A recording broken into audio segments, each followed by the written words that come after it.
guess this parlays well. Nate, can you describe what the AMAX shifting is and how I know it's happening in B8.5S4? Yeah, so AMAX shifting is just a strategy on how the shift is completed. So normal shifting, you will get it's a coordination of events where the TCU tells the ECU, "Hey, I need to shift. Can you pull out some power, please?" The ECU will pull out that power. Then the TCU will go through this series of events where it's releasing pressure from one clutch, bringing in the other clutch as the ECU is then ramping back in the power based on what the TCU is requesting. Um, so what that means is there's a slight reduction in power from the engine at the time of the clutch transition, so that you get a nice, smooth, seamless transition. AMAX, on the other hand, the TCU is like, nope, you can keep giving me all the power. I'm just going to give you the clutches right now, and basically flips from one clutch to the other, and that's the extent of the shift. It's it. So you usually get a little more of almost like a lurch into that next gear because you get all that kinetic energy, you've got all that load from the engine still present, and you're just literally bouncing on the next clutch. And there's no reduction in power. The first time I experienced it sort of either felt like a slipping clutch, or when you're speed shifting in a manual transmission.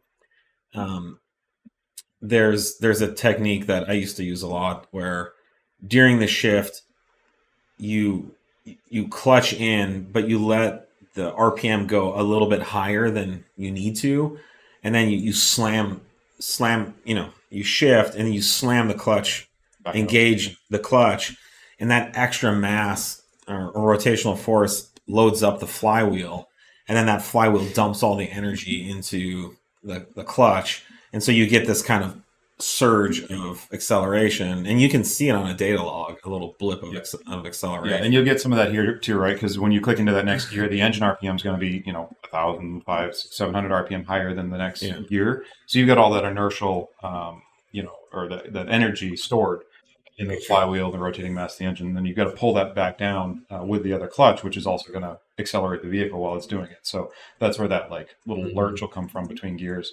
It's really noticeable. The first time I felt it was in the stock B9S4. Yep. And when you would do a launch, it would go do AMAX. Yeah, that's a good point. The AMAX shifting strategy is only on launch, where it's going to come into play on the B8. Yeah. So it's only from a dig or with the actual launch control.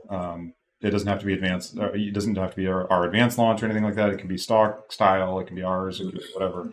But it's from a launch, and then basically until you lift, it's going to be the AMAX strategy.